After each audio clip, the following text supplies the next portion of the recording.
Hey everybody, it is time for the next episode of Community Driven here at Strosnider Chevrolet, where we bring you people from our community who are making an impact in our community. And I am excited to bring to you in our grand studios at 5200 Oakland Boulevard in North Prince George. I can't forget to say that. I'm excited to bring to you Mr. Colin Romanick from the Pamplin Historical Park. Excited to have him here today. Colin, thank you so much for being here today. Thank you for having me, yeah. If you are not familiar with Pamplin Historical Park, you're in for a treat today. Hear about all that they do over there in Dinwiddie with this park, with the historical side of the war and what Dinwiddie, their role in the war, in the Civil War. And I'm saying that right? Yeah. The Civil War. All right, make sure I'm not misspeaking their role in the Civil War. And so excited to share with you, Colin, but just also the history of our area. It's a great thing to learn about. So, Colin, thank you for being here. And please, if you would, just introduce yourself and tell our viewers a little bit about you and what you do. All right. Well, I'm Colin Romanick. I'm the executive director with Pamplin Historical Park. I've been there 8 years. I come from a mixture of retail and museum historical background. Like many people, with my family, visited historical sites and museums from not just historical, but art and other museums, science.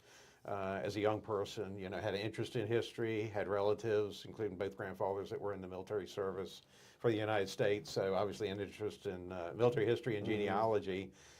So I pursued that, worked down in Newport News, kind of more in the finance and education realms, and then got more into the administrative side of things. And, I've been up here, I started out in Central Virginia really with the Quartermaster Museum at what was then Fort Lee, now Fort Greg Adams. I didn't know that. And then moved into the role with Pamplin Historical Park 8 years ago, and I've loved it ever since. Combination, of course, we do education, special events, and Pamplin Historical Park really started out as an educational effort and a preservation effort for the battlefield itself, because we have 424 acres now, but those were captured and purchased in parcels. So it was, separate parcels, and as time went on, they were able to, and that all started back in the early 90s. And the first park opened in 94. And it was really an effort to save that breakthrough site. So April 2nd, 1865, we have the breakthrough of the 292-day siege here at Petersburg. Oh, okay. So the Confederate lines are pierced. It forces Robert E. Lee and the Confederate forces, Army of Northern Virginia, to evacuate both Petersburg and Richmond. Their idea is to move to the west and then hopefully get south. They never able to do that. 7 days later, we have Appomattox, and we like to say we're the beginning of the end, because 7 days later, you have a kind of a fighting retreat out to Appomattox before the surrender. So we tell the story of the siege. We tell the story of the breakthrough battle. With Dinwiddie County has a rich history. We've got 5 battles that are around 20,000 troops involved. So there's not many other counties that can claim that. And of course now with the Virginia 250 celebration of the American Revolution, 250th anniversary this year, we've got an event in June that we're kicking off celebrating that in conjunction with Dinwiddie County, and actually the Army, because it's the Army's birthday, 250th anniversary of the Continental Army being established. So it's a lot of fun. I love it. We have our main museum opened in 99. That's the National Museum of the Civil War Soldier, and we've got 25,000 square feet of artifacts and exhibits there. A lot of interactives. We host, tens of thousands of school groups, across the year, and they've been coming. I think we started the education effort back in the early 2000s, and that's grown. And we literally have groups from across the country for field trips, K through 12 education. We have one that comes, and we're part of their trip down the East Coast from California every year. Oh, wow. So we're really, national in that regard, and we're expanding. We do Civil War education, and also the period leading up, talking about those causes of the war, and then also that Reconstruction and period afterwards up into the early Civil Rights era. And we do a lot of, we have a World War II event now, so we're expanding and telling the story also of the common American soldier, that citizen soldier that's the volunteer that we see today, and we do staff rides with Fort Greg Adams and Sustainment University, where they come out, and we've developed a program and tour the battlefield with them. And of course, they have quartermasters. So we talk about, disease, because during the Civil War, 7 out of 10 actually died of disease rather than from, combat Really? injuries. Yeah. Wow. So, water purification and some of the activities that the quartermaster does, we talk about that with them. So, a lot going on. The history is absolutely amazing, and I think going through, for me growing up when I was in school, history was not my thing because it was just, to me, all I was doing was memorizing a bunch of facts. Yeah. And the older I've gotten, the more I've come to realize how important history is. Not only for the fact of you need to know where you came from and why things are the way they are today, but also, what do they say about history? Those who don't learn from don't it, learn from it doomed to are repeat doomed it. to repeat it. Yeah. And there's a lot of bad history that we don't want to repeat. Yeah, And for sure. and so it is good. It's a good thing to both know where the mistakes were made in the past, so we don't repeat those, but learn the both the ups and downs of where you came from and what happened in the past. So it's an amazing thing that what y'all are doing, and to be able to preserve that part of history in our local areas is amazing. It truly is. Now, tell me, so where does the name Pamplin come from? Well, the Pamplin name, some might be familiar with Virginia Tech. It's the same Pamplin family. Okay. Robert B. Pamplin Sr., who passed away in 2009, he and his wife both were born in Dinwiddie County. Okay. And they've contributed a lot back to the community, even though they lived in Florida and then Georgia. And R.B. Pamplin Sr., or in that case, but Jr. is alive now, Dr. Pamplin, and he's actually in Oregon and never lived in Virginia. But both of them have been very active with Virginia Tech. And the family has kept those ties with the area in Dinwiddie, and I know they were with education, public education, also donated locally and regionally with the Tri-Cities area.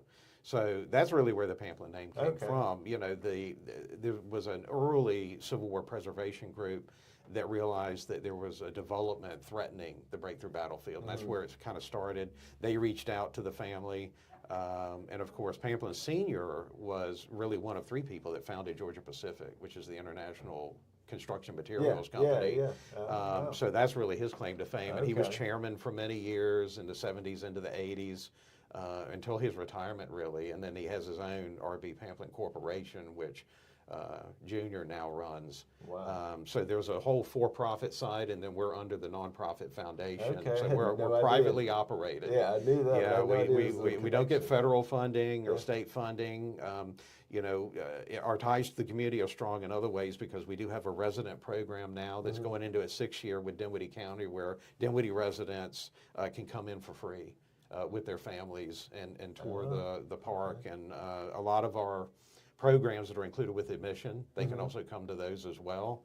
Now, of course, as you know, we have the car show that's free to everybody.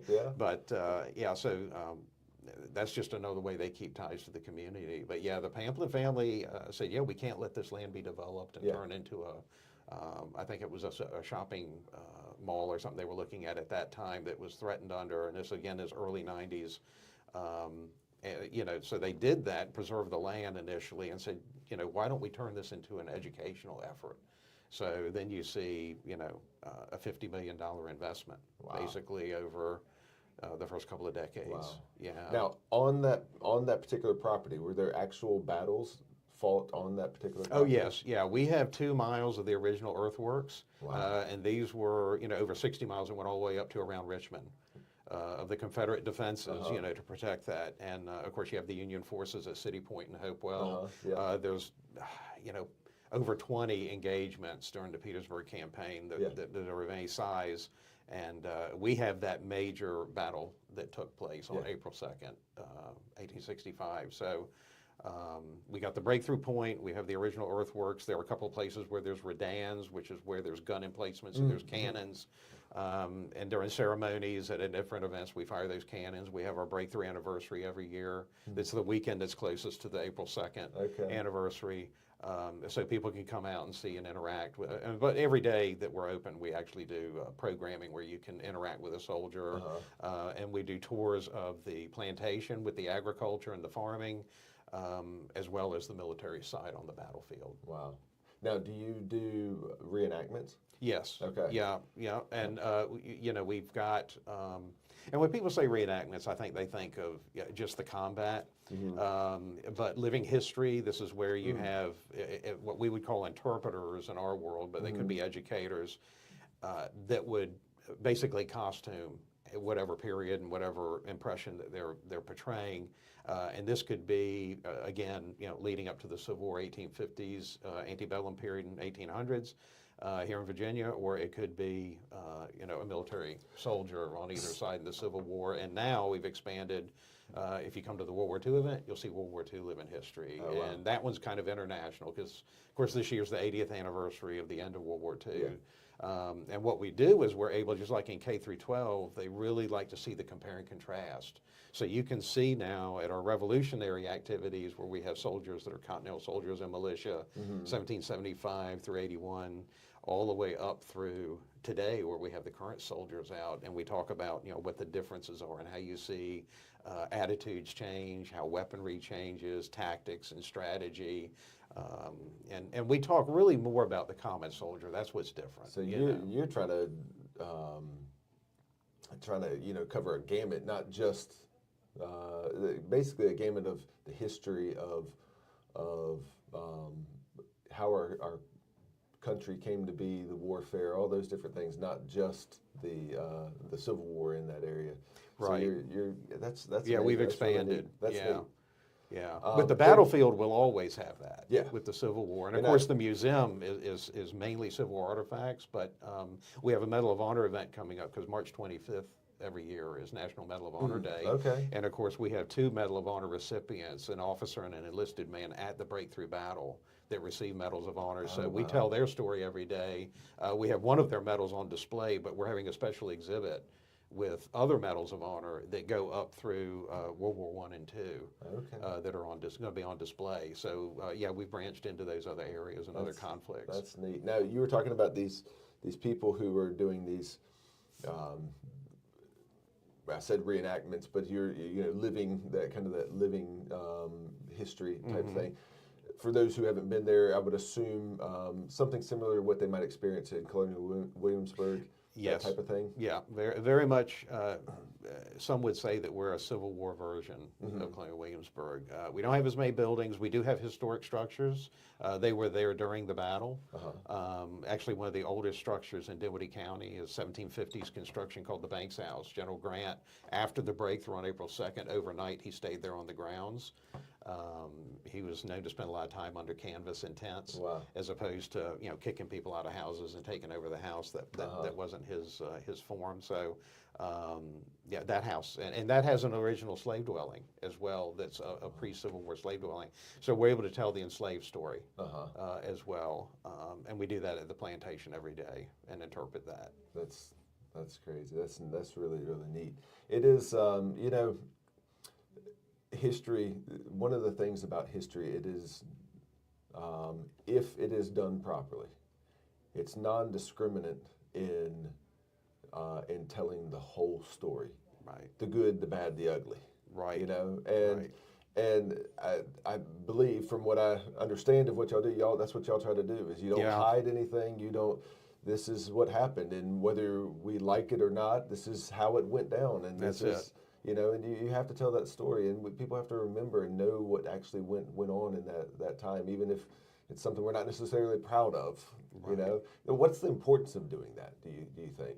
Well, I mean, like in recent memory, you see how I think there's a lot of other historical institutions, particularly that are like us, interpreting the Civil War era, Reconstruction or earlier. From the beginning in '94 when they set this up, and as it grew and developed, and they acquired the other properties, particularly Tudor Hall, which is the really the Pamplin's ancestral home, because they were descended from the Boissault family, which really were Huguenots. They were French Huguenots that escaped religious persecution in Europe and came over here. So it's kind of a different story that we tell there with religious persecution. But we already started out balanced, in telling that full story, and I think that's our strength, really. You have to know, I think, where you came from, how we got where we are. And you really can't do that if you don't study the past. And it's not necessarily, as you said, and when I grew up, it was really more about, numbers and dates and memorization.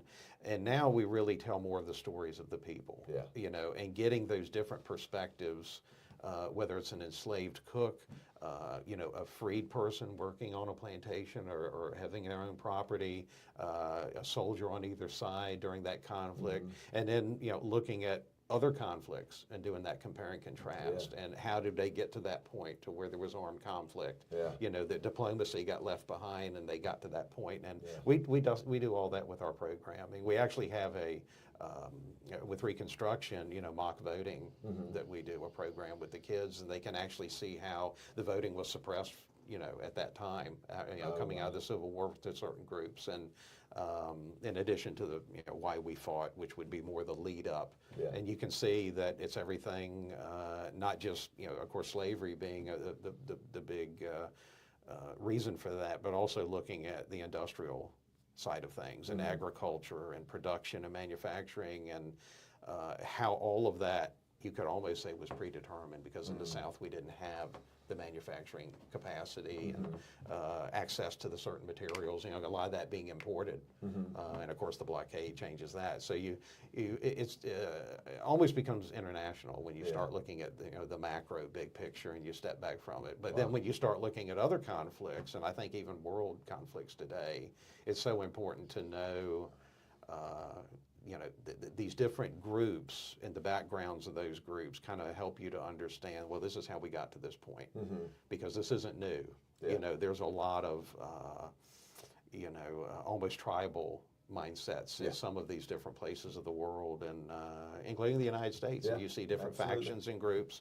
And, I think that you may not agree with people, but if you can understand where they're coming from, because in life, for younger people that might see this, you're going to have to work with all kinds of people. They're not always going to agree with, most likely they're not going to agree with you on everything. And, I think, in the historical field, we focus so much on the conflicts. I think conflict resolution is also a part of that. Is okay, well, how did this end? And of course, we talk about the post-war and how that reuniting of the country took place and the healing process. So, it's important. It is interesting that we do talk about the war a lot, but we don't talk about the efforts after the war to reunite the country and try to get things back on track. That's an interesting thing. I haven't really thought about that. But it is true. It's very, very true. So you said you've been with Pamplin for 8 years. 8 years, yeah, that's correct. In your time, what is, or maybe even before your time, what is, since there was a lot of history in that area, and when with a lot of history comes things that are lost on the grounds. And then they're refound. What is one of the most interesting, the neatest things that has been found out at Pamplin, or that you've been found underneath your watch? Well, some of the items that are on display, I call it, we have a small section that is kind of a Ripley's Believe It or Not, of kind of oddities when it comes to artifacts. And of course, when you see the paintings, or even if you watch the films like Gettysburg or whatever other ones, at that time where they're shoulder to shoulder, they're firing. Well, obviously they're putting a lot of lead down range at each other when they're firing these muskets or rifles. And there's times where the bullets actually collide with each other, opposing. And they call it a daisy because they both kind of flatten and open up, look like. So we have one of those on display. That's neat. And you would think, wow, that's really rare. But there's others, particularly Civil War museums, that you can see them, and in some cases the round ball from the Revolution, even because they were packed so tightly together in close proximity, firing like that, it could happen. There's another sword that was struck by a bullet, so it's bent. You can see that on display as well. So those are some of the kind of odd things that, Yeah. and you're talking about something that was unearthed, Yeah. that was not, in a closet somewhere Yeah, and then yeah. donated later on. That's Yeah. that's neat. What is so typically when somebody works, I think in a, and I'm going to make a generalization here, but somebody works in a position like yours, where you're working in a place that tells history. There's typically a why behind what you do. You don't just go because, oh, I needed a job.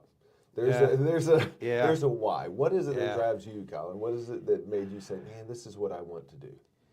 Well, I've always been fascinated with all kinds of history and knowing about the past and how we got to where we are today, and including my own family and genealogy. And I was very close to my grandfather. He was in the Army, retired Master Sergeant after over 30 years, Korean War combat veteran. And I never knew my mother's father because she was the youngest of five, and they were much older when they had her. And people look at me funny when I say he was a World War I veteran. So he went over to France, 111 Field Artillery. So that wanting to know, and I started reading, scholastic books about World War I and military history. So that's what really drew me to the sites. And then growing up down in Tidewater and Hampton Road, some people may not know the Tidewater term, not being far from Yorktown, but when you're in your Virginia, you can like throw a pebble yeah. and you're going to hit some kind of Some historical site, thing, or it is. It's crazy. something happened there. Yeah. So growing up with, and Colonial Williamsburg, so many middle school students, usually Jamestown, Yorktown, Colonial Williamsburg, they come to us too, and even Mount Vernon and all, Northern Virginia. There's just so much to see. So that's what really attracted me. And then, I found a difference when I was, with the museums in Newport News. We didn't really have, we had a skirmish on one of our sites. We didn't really have a battle like here at the Breakthrough. And I've worked with active duty military in the past, but it's just such an honor to be a part of these staff rides and what they're doing and giving back. When you're at a place where they sacrificed, we had Medal of Honor recipients, like I mentioned, at the Breakthrough Battle. So I think telling their story and the sacrifice, what they did, and what it's for, for the Republic, and, in that case, the reunification of the country. Some people would say for a more fully realized freedom for individuals. I think that's what really inspires me. And I would say even more so now when you have others, because it used to be you could go and to a library or to an institution, and the history or whatever they told you, it was pretty reliable, and now you've got the internet, and you've got pretty much anybody can go out there, you can do self-publishing. So I think you really kind of got to look at the source of some of the history. So I think being a part of what we know is telling a full story, incorporating all the good, the bad, and the ugly, but then remembering the people and giving them a voice of those who are no longer here to speak for themselves is so important. And and what you do too is it's a different type of learning. Myself, I was a kinesthetic learner. Still am a kinesthetic learner. If I want to learn, I know how to operate tractors and bulldozers and all these things. And people ask me, "How did you do it?" And I said, "I got in it and did it." And that's how I learn. I learn by putting my hands on stuff or getting into something. If you tell me how to do something, I don't know. If I go in and do it myself. And so to be able to take these people who don't learn by sitting in the classroom, like myself, and I have several kids that are that way, my children, that to take them from the classroom to putting their hands on actual history is hugely important. It's half a mile down the road. We've got the battlefield park in Petersburg. National, and to walk out onto that area where the Battle of the Crater was, and to be able to put their hands on this area, it truly is a different take. So thank you for that, because I know it's probably most days it's probably underappreciated what you do, but it's it's hugely important for, like I said, not just the history, but it's important for today, for the people today to understand what happened, so that we don't repeat those mistakes That's that right. were made, and we celebrate the, sometimes bad things happening is not always bad, because you can celebrate how you overcame those things, and um, how things turned out better in the end, and how it helped to form you. So, thank you for your efforts in that. I know it can be tough sometimes. Now, you said, you mentioned you have several things coming up. Give us the next couple months. Oh, wow. A few of the big ticket items that you have coming up. March 25th is the Medal of Honor Day, so we're doing a special tour. This one is outside of the norm. Again, we have a display of artifacts that are going to be on loan, that we partner with some other institutions to have those there. We've got our Breakthrough Anniversary coming up as well. There is a Breakthrough Tour actually on the April 2nd. Okay. You can go to our website. There's a link there. Click on that and register. You have to pre-register for that because it's limited. And that is basically what happened after the breakthrough, going out to Appomattox and hitting some of those sites. Something that's new is for the VA 250 with the Revolution. We partnered with Dinwiddie and with the Army for their birthday. So June 14th is that anniversary on that Saturday. And we're going to have living history and a ceremony that's all Revolution. And really, with Dinwiddie, we talk about Civil War, but over 500 are going to muster in Dinwiddie residents for the Revolution and join militias. And many of them end up fighting in major battles up throughout the north, Germantown and Monmouth and all, and they even at Yorktown at the end of the war, they go all the way through the war. Your residents from Dinwiddie County. Okay. So we're going to have that anniversary that we're going to be celebrating there. You can bring the families out. There's activities. And then, of course, we have the car show is also May 10th this year. That's free. That's over 200, usually vehicles we have on display. Some of your new offerings are there displayed. And that's great for families too. We have music, you get to see, close to 100 years of automotive history, so that's a fun site for me. And it's something, when you go later in the year to show diversity, we have a 5K we do every year beginning of November.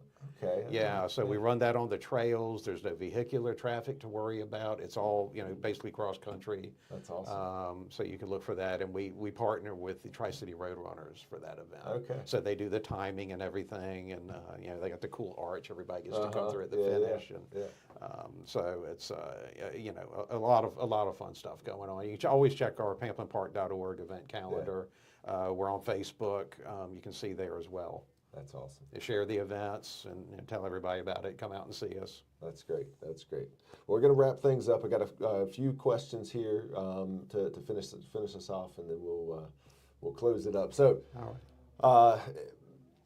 me personally, as I'm going through this world, I'm always trying to make myself better. I'm trying to improve. I'm trying to learn from my history, from other people's history, and learn and grow and better myself. Is there something, and I do a lot of reading in particular, is what I do. Is there a book maybe that you have read or something that has inspired you, that has helped you to grow personally, that you could share? Well, there's a book my wife gave me, and I can't remember the title right now, but it took race drivers from different periods, and it's, maybe 12, 14 of them, and it's their stories. Okay. And all of them, and it's not, a couple of them did have accidents in racing and had physical implications, beyond that. But some of them, it was, life happened. Yeah. And it was their lessons learned from their trials and struggles and challenges that they had outside of that, or, in parallel to the stresses and all of the racing career and all.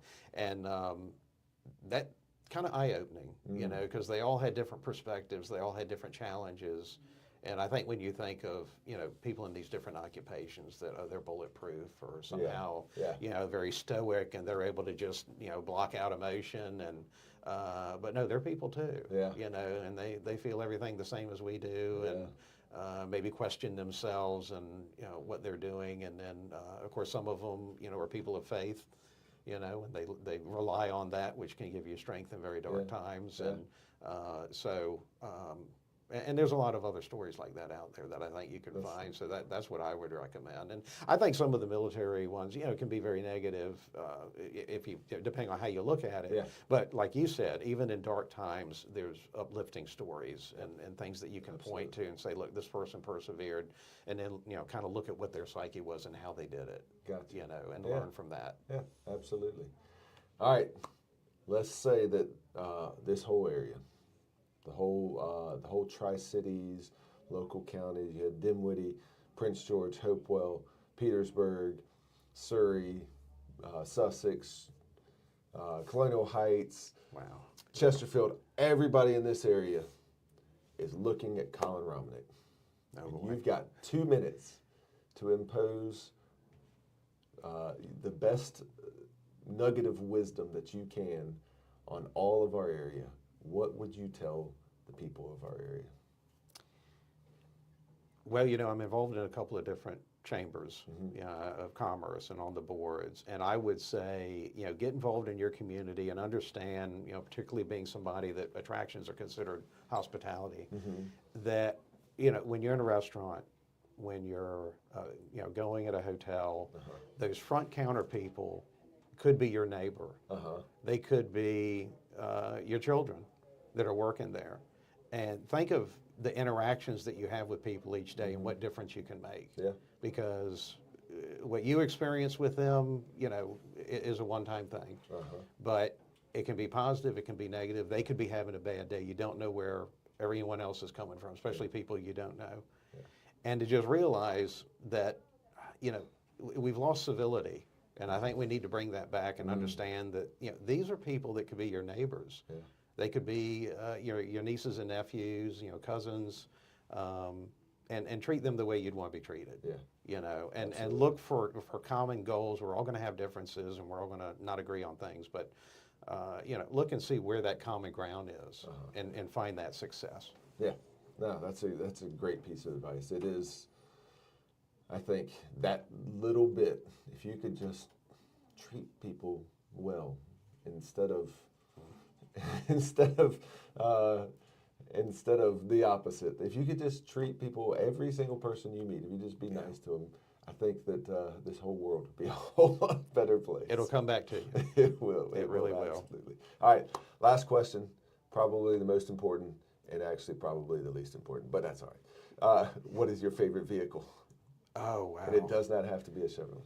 Yeah, that's, you know, I wrote a book on muscle cars, so I had an opportunity to do that. I mean, I grew up with my father going to car shows.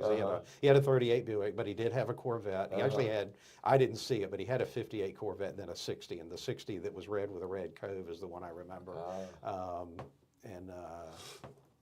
Those are great, but I would, you know, those early cars, I mean, when you look at like I don't know, a 32, 33 Cadillac, you know, I mean, you just can stand, you know, a coin on its end, the engine's not moving, it's almost, you don't even hear the exhaust.